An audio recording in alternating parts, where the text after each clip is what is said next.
Alors, mon sujet est la première annonce basée sur notre expérience chez Elijah 21. Mais je veux commencer avec une expérience personnelle d'avant mon travail avec Elijah 21.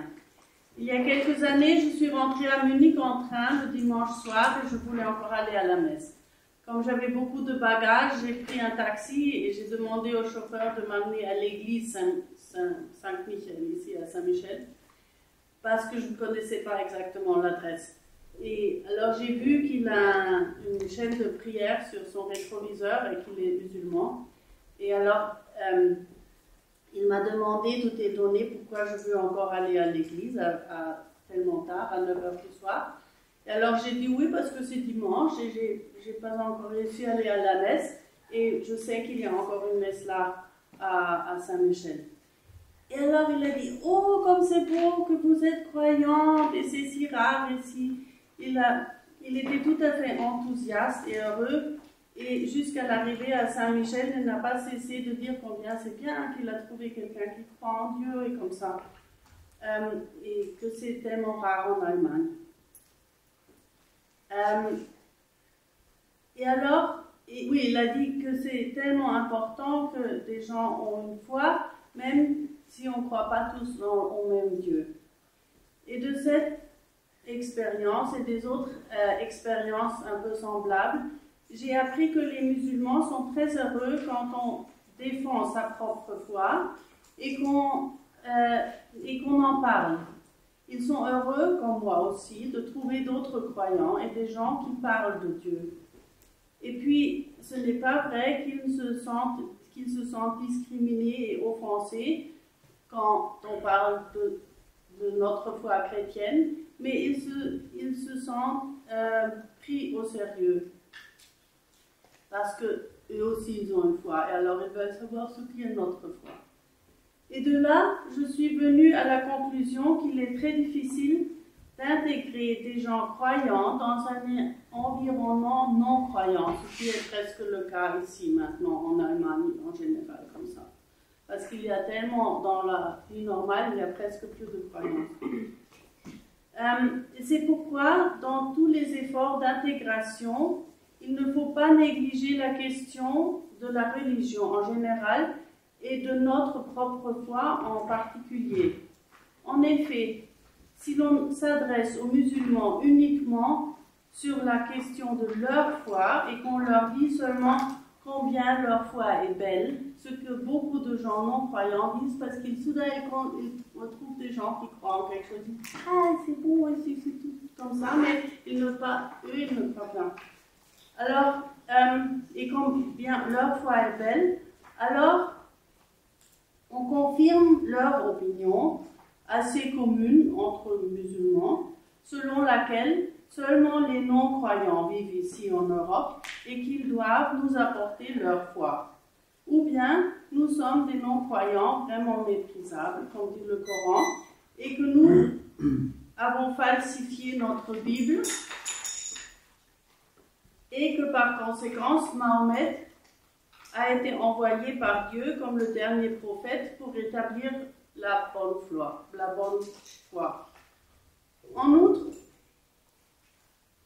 beaucoup de musulmans s'interrogent sur la personne de Jésus qui apparaît dans 15 sourates et 108 versets du Coran.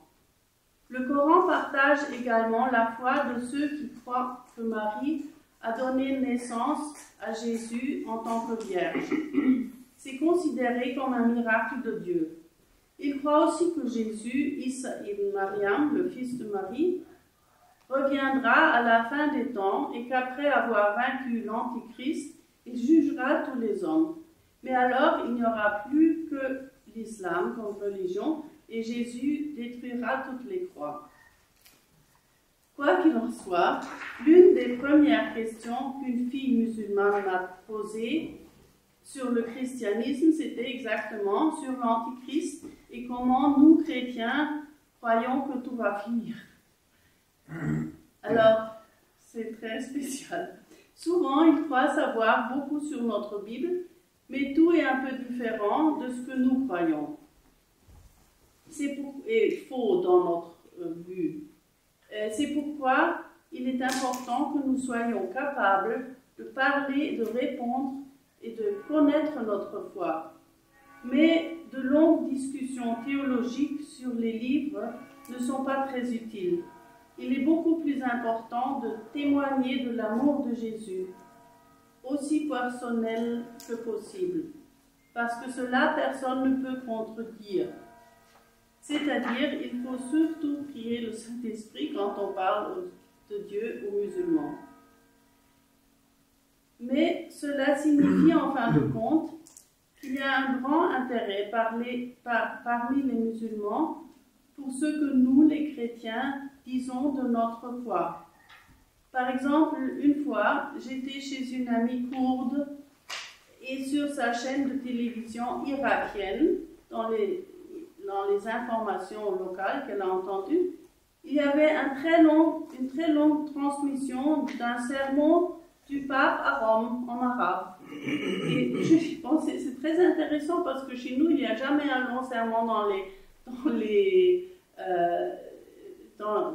informations qui vient de Rome, mais dans la télévision irakienne, oui, parce que ça les intéresse ce que notre chef à Rome dit. Et c'est pour ça que tant de gens viennent aussi à nos fêtes de films de Jésus, ce que je vais expliquer après, ce que nous, le groupe Elijah 21 fait.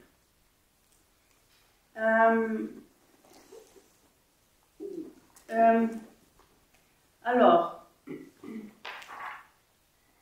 la meilleure prédication serait si chaque chrétien vivait simplement sa foi. L'amour entre lui et Dieu et les hommes. Des églises pleines, sans dispute, mais unies autour du Christ. Alors, après cette introduction, maintenant je veux aborder le sujet un peu plus concrètement. Pourquoi devrions-nous annoncer l'évangile aux musulmans? Premièrement. Puis deuxièmement, comment allons-nous faire cela? Et troisièmement, qu'est-ce que cela fait avec les chrétiens traditionnels? Alors, premièrement, pourquoi? Ite missa est, et la fin de chaque messe. Vous êtes envoyés. Dans Marc 16, 15, Jésus dit aux apôtres, « Allez par tout le monde et prêchez la bonne nouvelle à toute la création. » C'est donc la mission de Jésus. Et le vieux Siméon, découvrant l'enfant Jésus dans le temple, dit dans Luc 2, « Maintenant, Seigneur, tu laisses ton serviteur s'en aller en paix. Tu as tenu ta promesse, car mes yeux ont vu le salut qui vient de toi, et que tu as suscité en faveur de tous les peuples. Il est la lumière pour éclairer les nations. » Ça veut dire, c'est donc un bien pour les peuples. C'est le salut des peuples. Est-ce que nous-mêmes sommes capables de traduire cela en christianisme vécu? Alors, premièrement, notre loi fondamentale en Europe en général est basée non seulement sur la philosophie grecque et le droit romain, mais aussi sur les commandements de Dieu, sur la croyance ou sur les racines chrétiennes. Oui, et pour ça, il est important de se rappeler que des racines chrétiennes dans notre Constitution. Et B, pourquoi notre Constitution est tellement plus libre et plus humaine que la charia? Parce que nous croyons que tous sont égaux devant Dieu. Parce que nous croyons en un Dieu qui a tellement aimé le monde qu'il a donné son Fils. Notre Dieu ne veut pas que nous jugeons les autres, mais que Jean 8, 7, que celui d'entre vous qui est sans péché jette la première pierre. Et en Jean 8, 11, il dit « Va et ne pêche plus ». Ça veut dire, il faut avant toute condamnation, un procès ordinaire avant qu'on condamne quelqu'un, et l'exécution de la peine vise à la réhabilitation et pas à la destruction du coupable. En Luc 15, il dit « Il y a plus de joie pour un pécheur qui se répand que pour 99 justes qui n'en ont pas besoin. » Oui, et ça veut dire aussi que Dieu veut que tout le monde se change, mais il ne condamne personne. Les hommes et les femmes sont égaux devant la loi, pas comme dans la charia où il faut 2 femmes pour contrebalancer le témoignage d'un homme.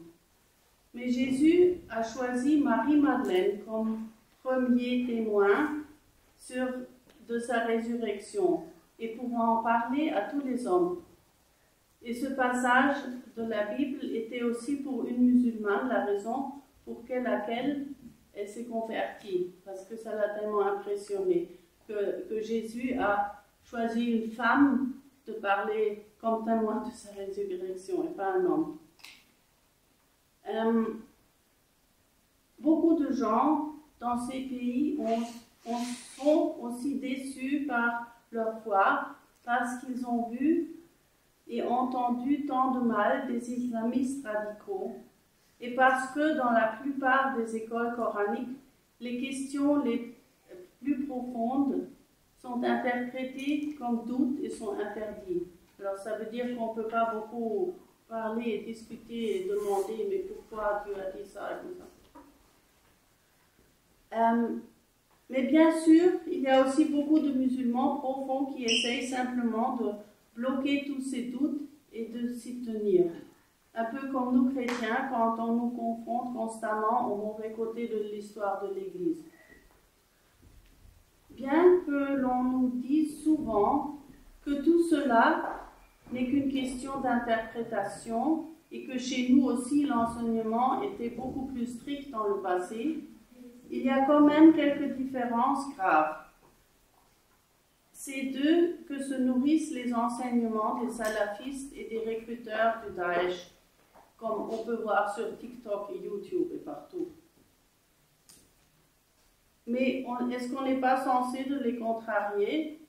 Devons-nous leur laisser le champ libre à leur discours de haine? Non, je ne crois pas. Je crois que le message d'amour de Jésus est une très bonne nouvelle. On dit souvent qu'il y a trop de musulmans en Europe et qu'en Angleterre et en Belgique, il y a déjà dans de nombreuses régions, une société parallèle qui vit plus selon la charia que selon la loi occidentale. Mais c'est aussi parce qu'il y a trop peu de chrétiens croyants en Europe, c'est-à-dire parce qu'ils n'exposent pas leur foi au monde et qu'ils la considèrent tous au plus comme une affaire privée. Je veux dire que la Bible dit que quand tu pries, ne fais pas comme les pharisiens qui se placent là où tout le monde les voit. Mais elle dit aussi, mets ta lumière, la lumière de la foi, sur le chandelier, afin qu'elle éclaire tout le monde dans la maison, et que tous voient les bonnes œuvres et connaissent Dieu. Et c'est tout à fait ce que voient beaucoup de musulmans qui témoignent plus tard qu'ils ont reconnu rétrospectivement que tous ceux qui leur ont fait du bien en route quand ils se sont enfuis et comme ça, c'était très souvent des chrétiens. Et beaucoup de musulmans ont vraiment une grande soif spirituelle et sont vraiment à la recherche du vrai Dieu, de la vérité, du sens, parce qu'ils ne trouvent pas cela précisément dans l'islam, qui devient partiellement de plus en plus radical.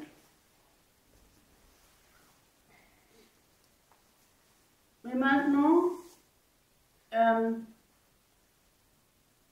nous avons la situation que Dieu nous a donnée que tant de ces gens sont ici à notre porte.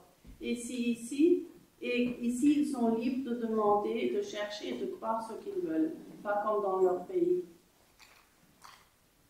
où c'est très, très dangereux de devenir chrétien.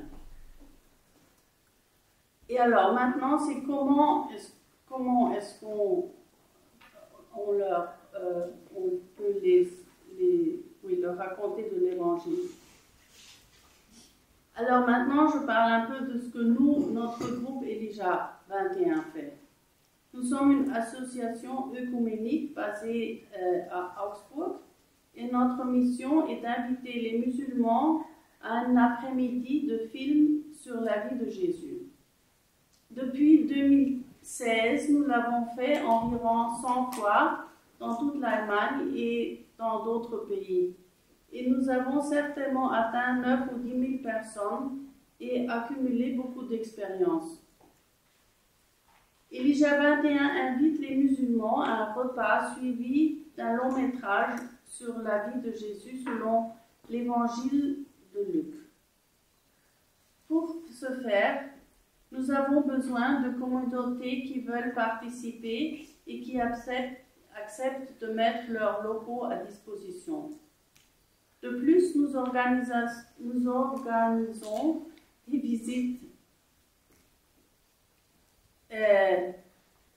bibliques ou des catéchèses pour les gens qui veulent en savoir plus. Ensemble, avec les communautés respectives, nous planifions tout des mois avant le déploiement. Quand tout sera prêt et que le rendez-vous sera fixé, nous viendrons à l'église avec nos missionnaires natifs et l'équipement technique nécessaire, comme ça. Le vendredi, nous arrivons généralement vers midi, aménager les chambres et l'équipe de cuisine peut déjà commencer à cuisiner ou à préparer et d'autres accompagnent les missionnaires de langue maternelle et les membres de la communauté locale dans les différents logements où on invite les visiteurs musulmans pour le lendemain. Le samedi matin, tous les assistants impliqués, tous les gens de la paroisse qui nous aident et comme ça, sont briefés et instruits encore une fois qui fait quoi et comment on va tout organiser. Puis les invitateurs partent pour inviter à nouveau dans les logements ou attendent déjà un bus parce qu'on cherche les gens avec des grands bus. Les autres sont pris en charge en bus parce que les logements sont souvent très éloignés de la commune ou du moins situés de façon qu'il serait très difficile et long de s'y rendre avec les transports communs. Et aussi au commencement, on a fait ça parce qu'on ne voulait pas dire aux gens où sera le lieu où on les invite parce on se méfiait un peu et on ne voulait pas que n'importe qui vienne comme ça. Parce que c'était tout au commencement en 2016 où il y avait des attentats. Non? Alors on a dit, on ne va pas dire où on va, mais on cherche les gens avec un bus. Et alors, ça veut dire on les invite, on leur dit qu'on les invite pour un déjeuner, pour voir un film, et pour voir un film sur la vie de Jésus, on dit ça très précisément, et qu'on les invite pour les connaître et pour passer un après-midi ensemble. Alors, beaucoup de gens viennent, toujours entre 50 et 150, et ils viennent par curiosité ou parce qu'ils voulaient savoir quelque chose sur Jésus depuis longtemps, ou tout simplement parce que c'est un changement dans leur vie de réfugiés qui n'est pas très amusant. Quelquefois, il y a aussi des musulmans très déterminés, mais qui veulent tout de même savoir quelque chose sur les chrétiens. Dans la communauté, après un accueil chaleureux, on mange ensemble. Le repas est avant tout une question de rencontre, d'échange et de proximité de cœur. Le but est que les autres se sentent vraiment les bienvenus et fassent l'expérience de l'amour de Jésus à travers chacun des invitants. On dit ça, les gens qui invitent. Les gens qui invitent. L'accent est mis sur la présentation du film Jésus, ça s'appelle Jésus en arabe ou en dari ou ourdou, et sur le témoignage de nos frères et sœurs d'origine musulmane après le film. Jusqu'à ce que les invités repartent, il y a une bibliothèque à la sortie où chacun peut ramener à la maison un Nouveau Testament dans sa langue maternelle. Et puis après le film, il y a encore du thé et du café, on a encore du temps pour parler, ou aussi pour prier pour des gens, parce que c'est très souvent après, quand on parle, les gens commencent à dire leurs problèmes et comme ça, et alors on dit oui, si vous voulez, on peut prier pour vous. Et très très très souvent, les gens disent oui, priez pour mon fils et pour tel et comme ça.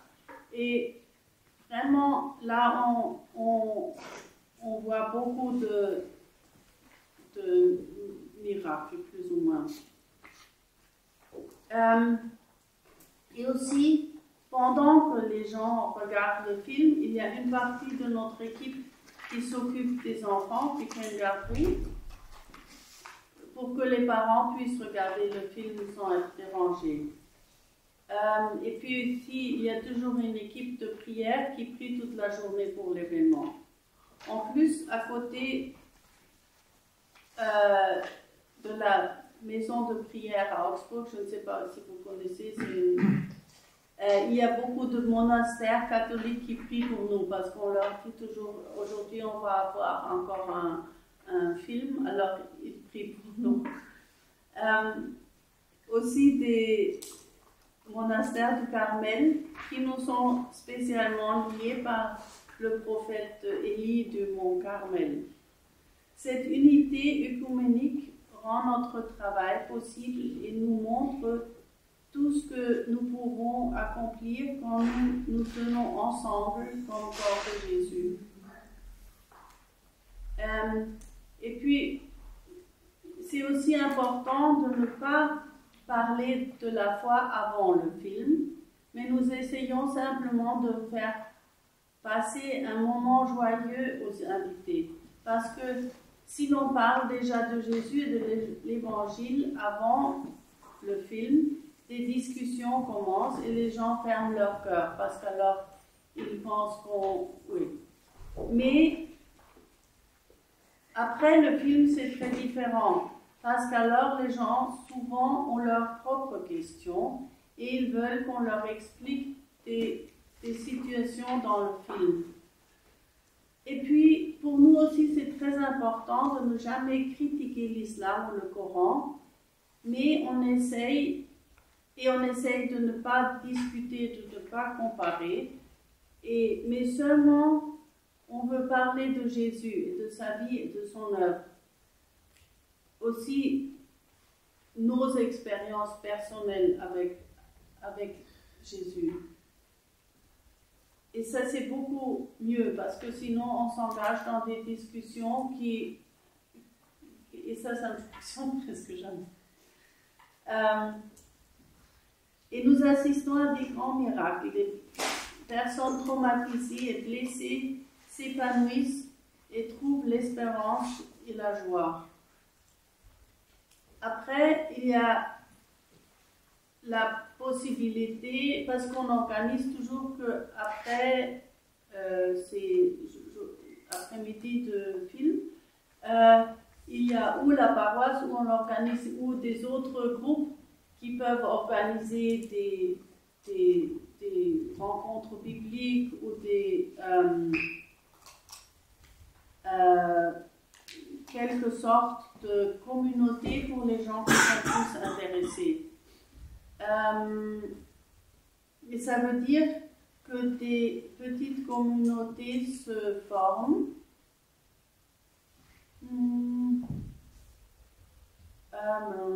me regarde. Oui. Et alors oui, alors ils forment des petites communautés d'études bibliques et de prières, et beaucoup de gens, parce qu'il y a beaucoup de gens traumatisés qui arrivent, et c'est vraiment très souvent que quand on prie pour eux et quand on prie avec eux, ils reçoivent tellement de paix que c'est vraiment très impressionnant.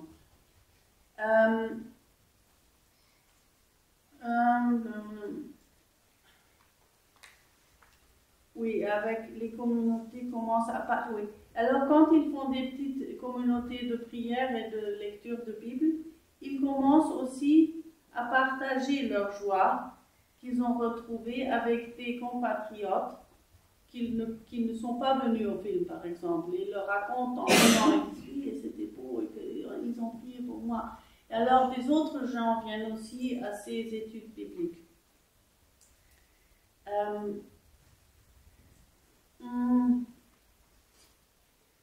Et pourtant, beaucoup de convertis perdent des amis et de la famille quand ils veulent vraiment suivre le Christ.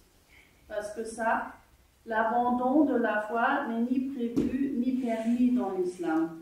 L'apostasie dans l'islam, selon les hadiths, est légalement passible de la peine de mort. Mais ici en Europe, la liberté de religion règne et par conséquence, ils sont en principe protégés par la loi. Néanmoins, nous prenons quelques précautions pour éviter de mettre quelqu'un inutilement en danger. Ça veut dire quand on écrit nos newsletters, on ne met jamais les vrais noms ou quelque chose comme ça. Et on dit toujours, on l'écrit de façon qu'on ne peut pas deviner qui c'est. Et aussi pendant nos rencontres, on dit aux gens de ne pas prendre des photos. On dit ici on est dans une église, s'il vous plaît respectez ces lieux, ne prenez pas de photos, parce qu'on ne veut pas qu'ils le mettent dans le YouTube ou dans le Facebook ou quelque chose. Et alors les gens, il y a peut-être des gens qui voient que quelqu'un était dans une église et alors la famille serait persécutée en Iran ou en Syrie ou je ne sais pas où. Pour ça, on prend un peu de précaution là.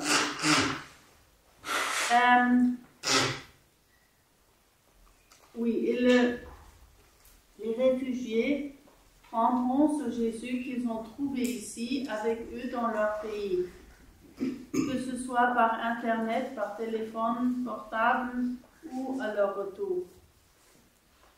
Ainsi, Jésus pourra entrer dans ces pays qui normalement n'ont pas beaucoup entendu parler ou n'ont pas entendu parler de la foi chrétienne ou pas, ils ont entendu parler mais ils n'en savent rien, ils ne savent pas ce que c'est vraiment.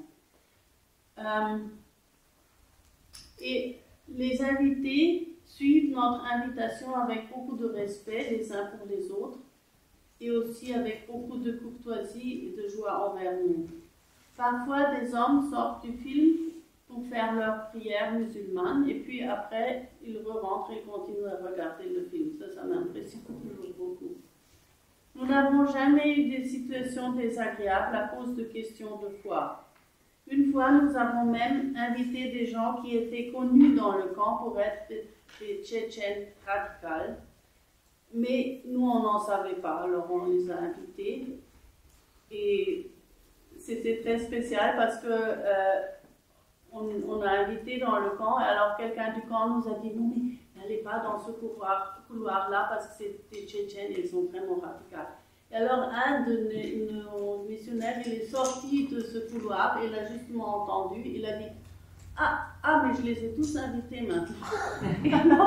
alors on a dit bon d'accord, mais alors c'était très bien parce que c'était des vieux monsieur qui étaient assis au premier rang, ils ont écouté comme ça avec un visage très sérieux, ils ont hoché la tête et on voyait comme ça travaille dans leur tête et leur cœur.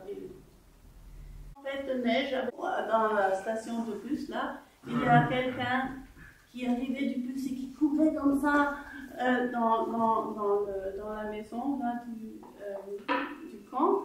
Et on lui a dit, oui, venez, on fait un dîner, on monte le film sur Jésus, et venez. Alors, ah oui, oui, et dis aux autres, oui, oui, oui. Et puis après, le jour d'après, il y avait, je ne sais pas, 20 ou 30 gens qui sont venus. Parce que les gens, ils le disent aussi aux autres. Oui, je ne sais pas. Comment faites-vous avec la langue? Parce que tous ces réfugiés ne parlent pas forcément l'allemand. Comment ça se passe, le film étant dans leur langue maternelle? Oui. Ah, le film oui, parce que ce film existe dans, je ne sais pas, c'est un film ça a été fait par Campus for Christ, c'est un groupe évangélique en Amérique, mais c'est l'évangile de Luc, et ça existe dans, je ne sais pas, 1200 quelque chose langues. Alors aussi dans toutes les langues que les réfugiés ici parlent. Et puis une autre question, quel est le rapport des musulmans en général par rapport au fondement de notre foi? C'est que le Christ est ressuscité. Comment? Non. Quand vous ne leur parlez pas de la résurrection du Christ tout de suite? Non, on n'en parle pas avant le film parce que... Non, bien entendu, mais est-ce que dans le film, on dit clairement que le Christ est ressuscité? Oui. Ah, oui. C'est tout l'évangile de Luc, du commencement à la fin. Alors, on a tout, on a la crucifixion, la résurrection